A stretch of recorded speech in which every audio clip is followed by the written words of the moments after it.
Olá! Ora, cá estou eu mais uma vez para vos falar sobre a vida e a obra de um grande autor da literatura mundial. O meu nome é Sebastião Barata e hoje vou falar-vos de Oliveira Martins, que foi um escritor, jornalista e político português do século XIX, nascido em Lisboa em 1845, onde faleceu em 1894. Distinguiu-se sobretudo como historiador, sendo autor de História de Portugal e Os Filhos de Dom João I, entre outros livros. Joaquim Pedro de Oliveira Martins nasceu em Lisboa a 30 de abril de 1845. Era filho de Francisco Cândido Gonçalves Martins, oficial da Junta de Crédito Público, e de sua mulher, Dona Maria Henriqueta Moraes de Oliveira. Era neto paterno do desembargador Joaquim Pedro Gomes de Oliveira, que foi por 2 vezes ministro do rei Dom João VI e membro do Governo Supremo do Reino desde 1820 até à Constituição das Cortes, em 26 de janeiro de 1821. Oliveira Martins estudou no Liceu Nacional de Lisboa, mas, devido à morte do pai em 1857, vítima da febre amarela, que nesse ano assaltou a capital, não chegou a concluir o curso licial, com vista a entrar na Escola Politécnica para fazer o curso de Engenharia Militar, pois os seus pais desejavam que seguisse a carreira das armas. Com 12 anos de idade, teve de se empregar para ajudar a mãe, viúva com 6 filhos e em má situação económica. Dedicou-se à vida comercial, tendo exercido diversos empregos no comércio entre 1858 e 1870. Através de uma vida difícil, mas guiado pelo amor da sua mãe, completou a sua formação como autodidata, documentando-se muito sobre literatura, história, filosofia, política e outras ciências sociais. Casou em 10 de março de 1865, portanto com 20 anos, com Maria Vitória de Mascarenhas Barbosa, de ascendência inglesa, que o acompanhou nas suas longas estadias em Espanha e no Porto, mas o casal não teve descendência. A vasta obra literária de Oliveira Martins começou com a publicação, em 1867, do romance Febo Muniz, de intenção política, acerca do federalismo ibérico. Juntou-se ao grupo que se reunia na farmácia em que o seu amigo Sousa Martins trabalhava e em que participava Luciano Cordeiro. Por influência de Luciano Cordeiro, colaborou no jornal A Revolução de Setembro, onde saíram os seus primeiros artigos sobre história e política social. Colaborou também no Jornal do Comércio, escrevendo em setembro de 1869 uma série de 5 artigos com o título Do Princípio Federativo e sua aplicação à Península Hispânica. É também dessa época a publicação do opúsculo Teófilo Braga e o Cancioneiro e o Romanceiro Português, de 1869, que é fruto da correspondência trocada entre ambos, tendo como tema fundamental o iberismo e as tentativas de Oliveira Martins fazer teatro de intenção social. As peças que escreveu na altura, A Tragédia do Jogral, Dom Afonso VI, O Abade e O Mundo Novo, nunca foram levadas à cena, e algumas ainda se mantêm inéditas. Tentou também a poesia com o Traga-Mouros, sendo admitido, em princípios de 1870, no Cenáculo, reunido em casa de Jaime Batalha Reis, onde se tornou amigo íntimo de Antero de Quental e de Essa de Queiroz. Nesse ano, lançou o jornal de feição socialista A República, com Antero de Quental, Essa de Queiroz, Manuel da Arriaga, Luciano Cordeiro, Batalha Reis e Teófilo Braga. Nesse mesmo ano, o Marechal de Saldanha realizou o seu último golpe de Estado, a Saldanhada, e o jornal desapareceu tão rapidamente como o governo do Marechal, que só durou 100 dias, sendo um dos motivos que levaram Oliveira Martins a ter que ir viver para a Espanha. Em Espanha, exerceu funções de administrador nas minas de Santa Eufémia, em Córdoba, na Andaluzia, no sul de Espanha, entre 1870 e 1874. Durante a estadia na Andaluzia, Oliveira Martins escreveu Os Lusíadas, ensaio sobre Camões e a sua obra em relação à sociedade portuguesa e ao movimento da Renascença, de 1872, que motivou uma larga polémica com Teófilo Braga sobre o moçarabismo. Ora, o moçarabismo era aquele dialeto que era falado pelas comunidades cristãs da Península Ibérica que viviam sob o domínio muçulmano, nomeadamente o Reino de Granada, que foi, digamos, o último reduto muçulmano na Península.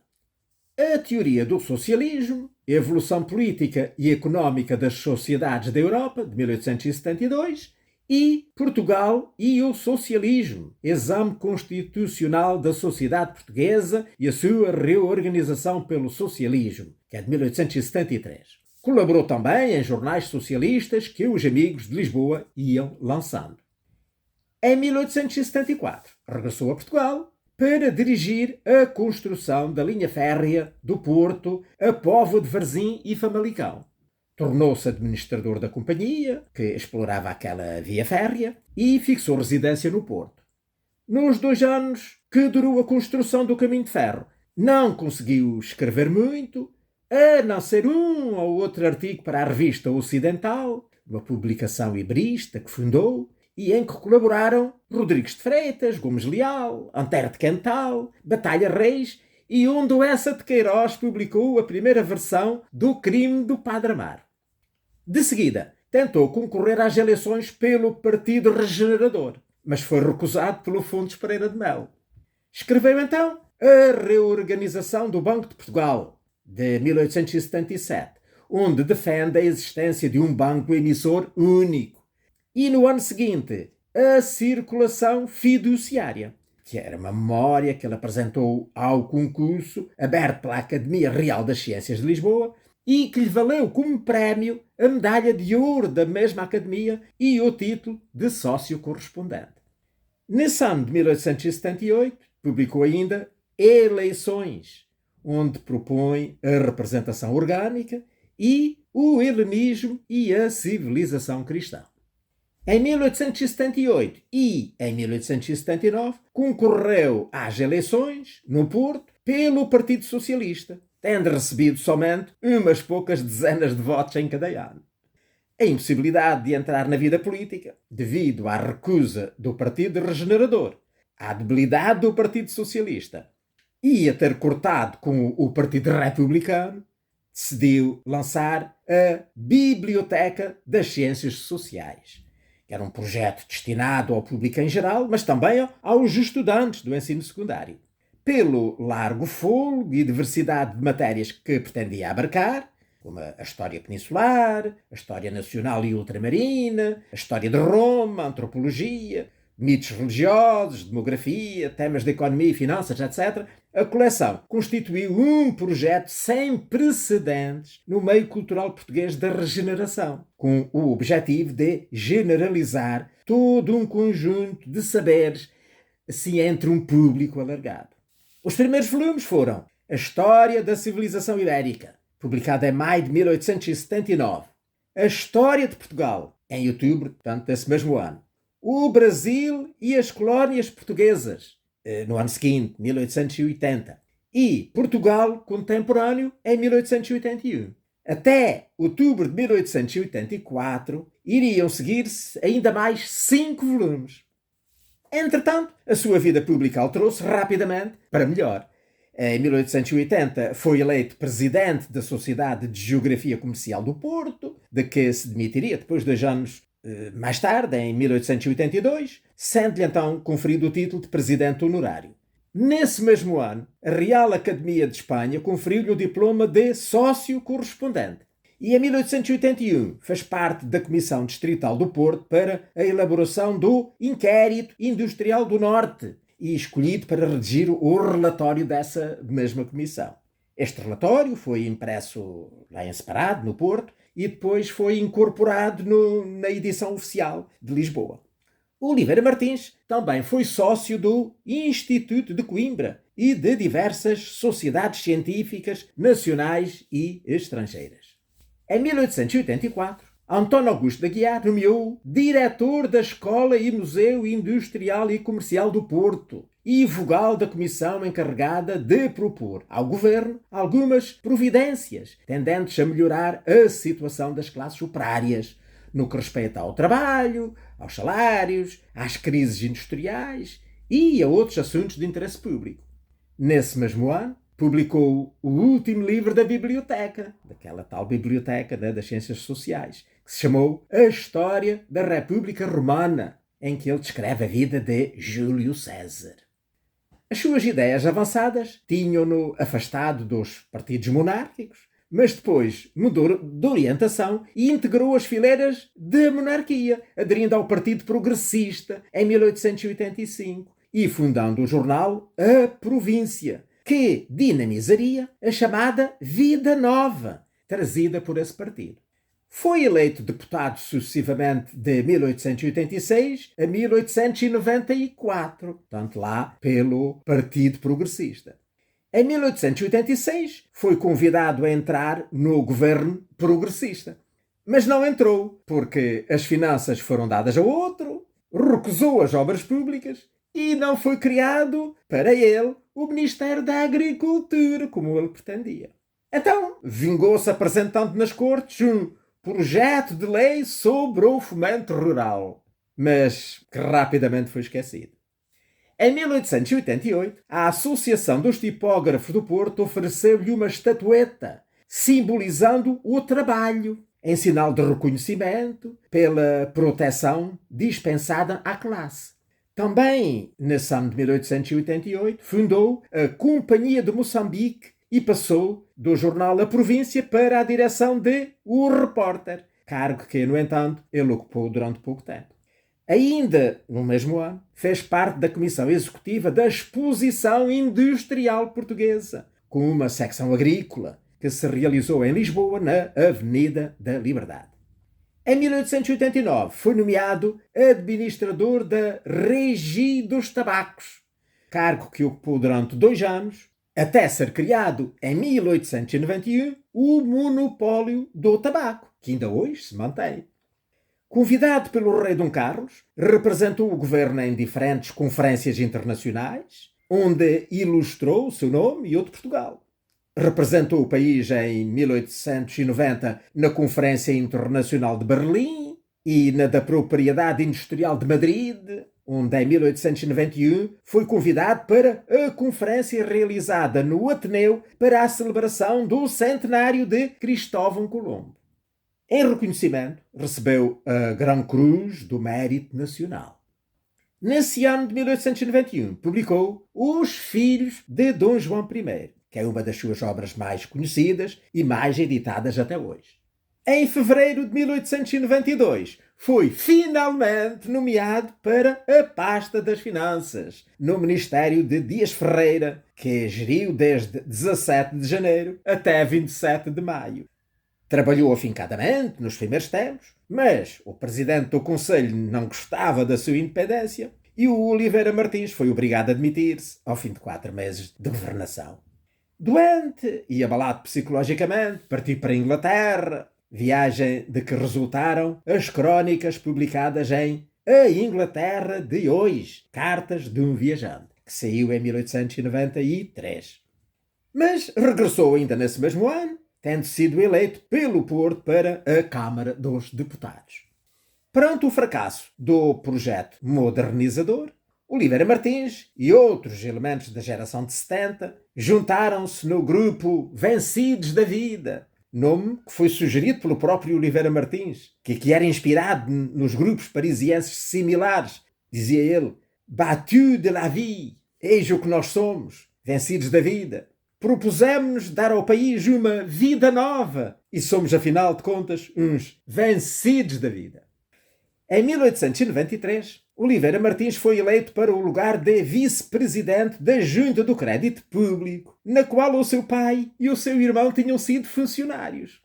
Nos últimos anos, cada vez mais doente, dedicou-se a escrever A Vida de Nuno Álvares, que saiu em 1893, e a preparar O Príncipe Perfeito. Apesar da doença, partiu para a Espanha para se documentar sobre a Batalha de Toro, mas regressou bastante pior.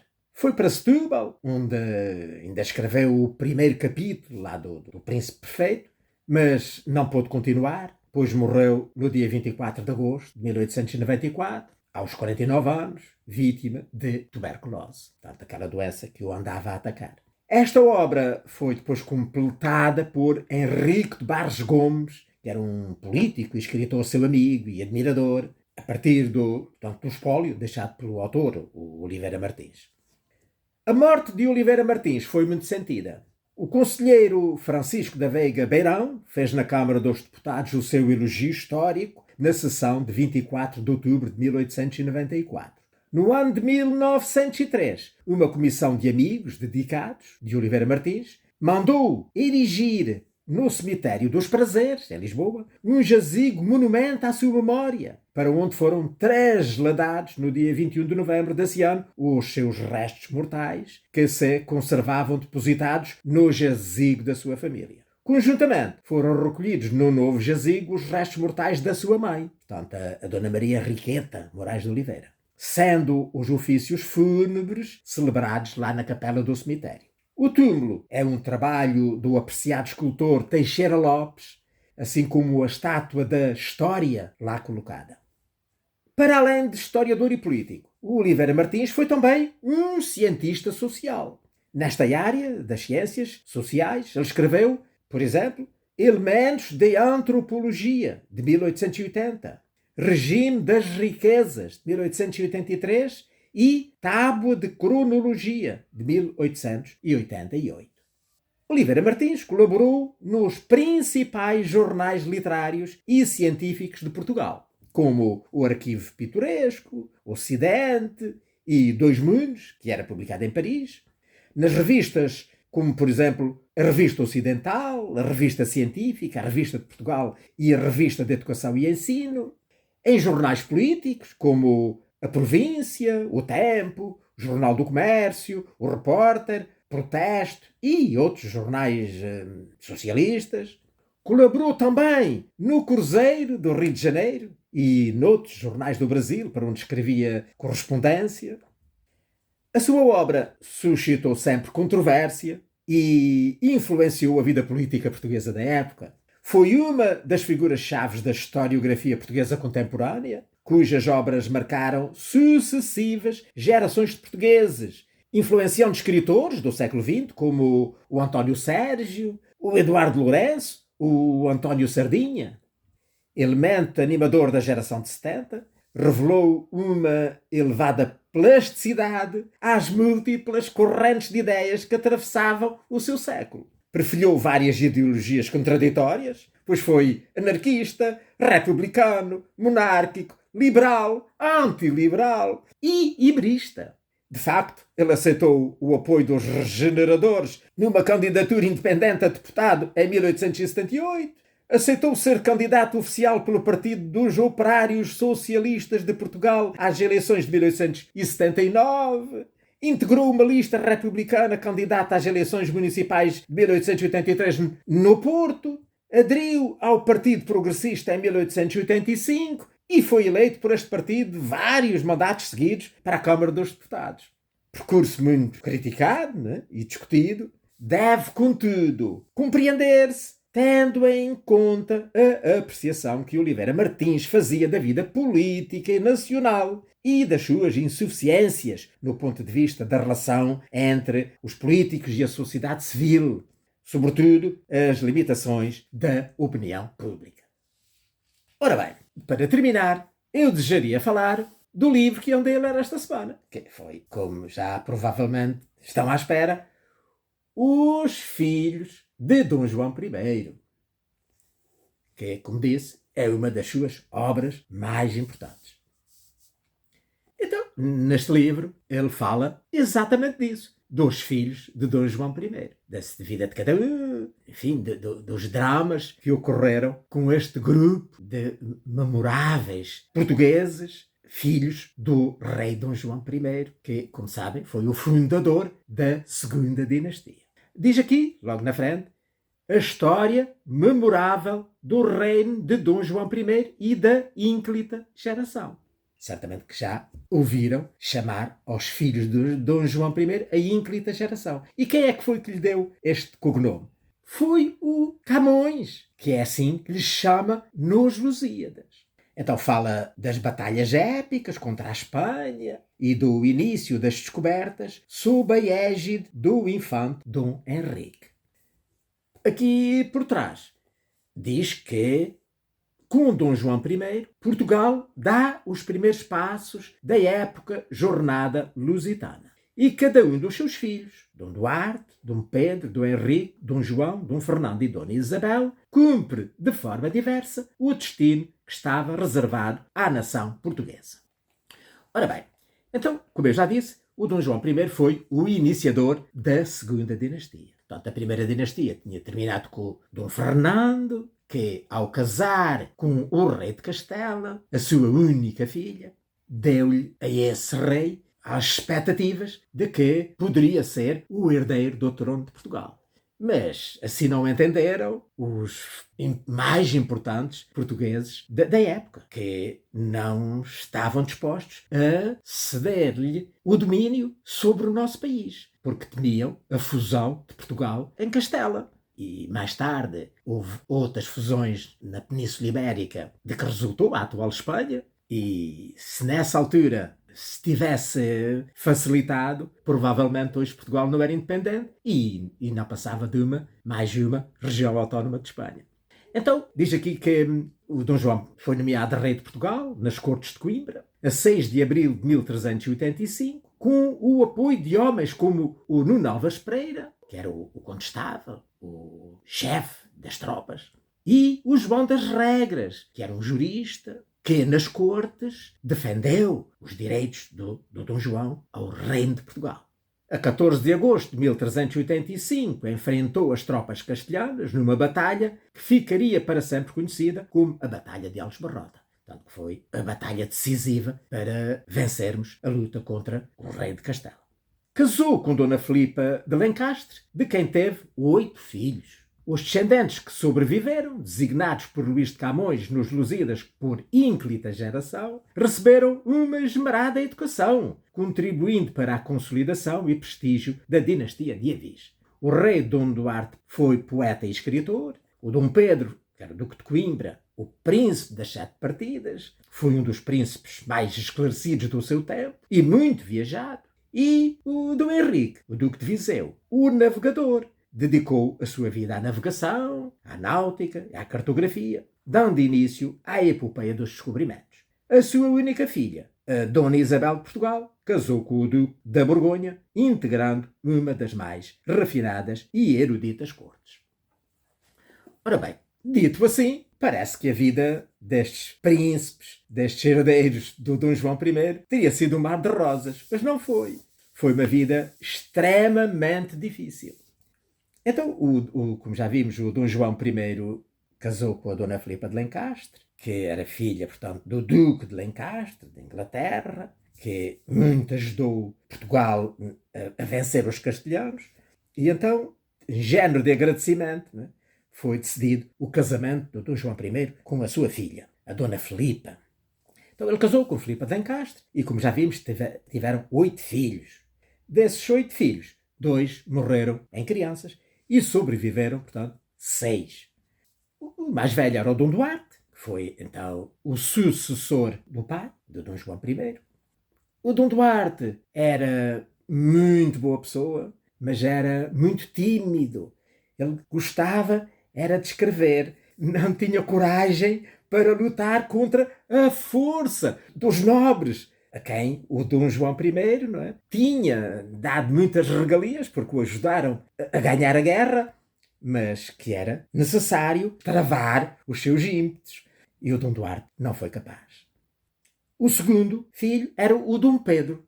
Era muito ilustrado, muito viajado, viajou por praticamente o mundo conhecido da época. Mas quando o Dom Duarte morreu, o seu filho, que era o Dom Afonso, que veio a ser, portanto, o Dom Afonso V, ainda era uma criancinha muito pequenina.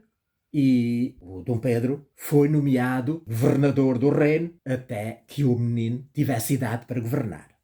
O Dom Pedro era muito boa pessoa e não teve também a coragem de lutar contra uma série de inimigos, que depois também já, se calhar, ainda vou falar mais em pormenor disso. O outro era o Dom Henrique, que foi o grande iniciador dos descobrimentos. Esse era muito entusiasta, era precisamente ao contrário dos outros irmãos. Nada se lhe atravessava na frente. Primeiro dedicou-se à conquista do Norte da África, conquistaram Ceuta muito facilmente e julgaram que aquilo era uma maravilha conquistar a Norte da África. Mas depois, coisa a seguir correu mal. O quarto era uma menina, que era a Dona Isabel, que ali, como já vimos, veio a casar com o Duque da Borgonha e, portanto, veio a integrar uma das famílias mais importantes da Europa. Depois, eram outros dois irmãos mais novinhos, que eram o Dom João e o Dom Fernando. O Dom João, portanto, não teve assim tanta intervenção, até porque era mais novo. E, além disso, aconteceram-lhe outras coisas de que falarei então mais adiante. E o mais novo de todos era o Dom Fernando, o infante santo. O Dom Fernando morreu mártir. Porquê? Então, no reinado de Dom Duarte, o infante Dom Henrique não parava. Queria continuar as conquistas no Norte da África. E tanto teimou, que o fraco e pusilânime irmão Dom Duarte lá concordou e lá foram para conquistar Tanger. Julgavam que aquilo que era tal e qual como Ceuta. Chegavam lá e entravam por ali adiante e aquilo era tudo nosso. Não foi. Lá os mouros, como se chamava na época, os muçulmanos, reuniram-se, opuseram-se e os portugueses perderam completamente a guerra. Então, pelo tratado de paz que se teve que fazer, eles exigiram a devolução de Ceuta. Eles disseram, não podemos devolver sem ir a Portugal consultar o rei, que não veio. E então, eles exigiram que ficasse lá um refém. Foi o irmão Dom Fernando. Eles chegaram cá e o que é certo é que nunca se concordou realmente em devolver Ceuta. E ele lá ficou preso durante uma quantidade de anos, até que lá morreu cativo e mártir. Mártir por amor à pátria. Agora aqui há que vai ser um problema. O Dom João I tinha outro filho. Um filho mais velho do que todos os filhos que compõem a ínclita geração. Esse era um filho bastardo, que ele teve antes de casar com a Dona Filipa de Lencastre, que já tinha, creio que 10 anos quando o pai casou. Ele, como mais velho, considerava-se com direitos e achava que ele é que devia ser o herdeiro do trono. Tanto teimou com o pai, que ele acabou depois por aperfilhá-lo, legitimá-lo, quando então já tinha 20 anos de idade. E isso mais acicatou a sua vontade de conquistar o poder. Entretanto, ele casou com a única filha do Nuno Álvares Pereira, por isso herdou o condado de Barcelos, que era o Nuno Álvares Pereira, era o conde de Barcelos, e depois a filha, como única herdeira dele, passou a ser a condessa de Barcelos, e o Dom Afonso passou a ser o conde de Barcelos. E gerou-se então aqui sempre uma guerra enorme. Ele teimava sempre com os irmãos, os meios-irmãos, e fez-lhes as maiores oposições, até que conseguiu o que parecia impossível. A certa altura houve uma guerra civil e nessa batalha, que é a Batalha de Alfarrobeira, o Dom Pedro morreu. Ele, lá o Dom Afonso, então veio para Lisboa, distorcendo os factos e dizendo que o Dom Pedro, que não cumpria as ordens do rei, tinha-lhe mandado que não lutassem, enfim. Pronto, aconteceram milhentas coisas que depois, lendo o livro, vocês verão. Agora, sobre uma celeuma que se tem muitas vezes levantado sobre este livro.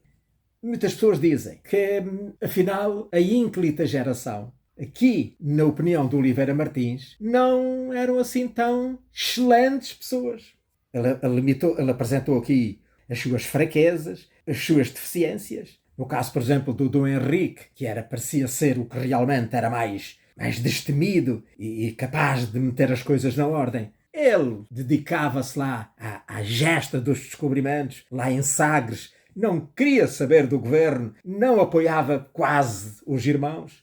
O Dom Afonso, não só Conde de Barcelos, mas nessa altura já também Duque de Bragança, porque ele conseguiu do Dom Pedro, com as suas habilidades, que ele o nomeasse Duque de Bragança. E acabou por dominar completamente o poder, a corte, até que o Dom João II, mais tarde, o filho do Dom Afonso V, que lhe sucedeu, conseguiu meter ordem na casa e então restaurar verdadeiramente o poder da geração direta do Dom João I. Para terminar, só diria que esse Duque de Bragança, filho ilegítimo do Dom João I, viria a ser mais tarde, não ele, mas um seu descendente, o Dom João IV, o rei de Portugal, que restaurou a independência de Portugal depois em 1640 e voltou a expulsar mais uma vez os espanhóis de Portugal. Portanto, a sua descendência acabou por ser, de facto, uma descendência muito ilustre. E pronto, olhem, por aqui me fico por hoje. Espero que tenham gostado desta conversa sobre Oliveira Martins, grande historiador e também político do seu tempo. Espero que Deus me dê vida e saúde para cá voltar para a semana para vos falar sobre a vida e a obra de outro grande autor da literatura mundial. Ora, passem muito bem!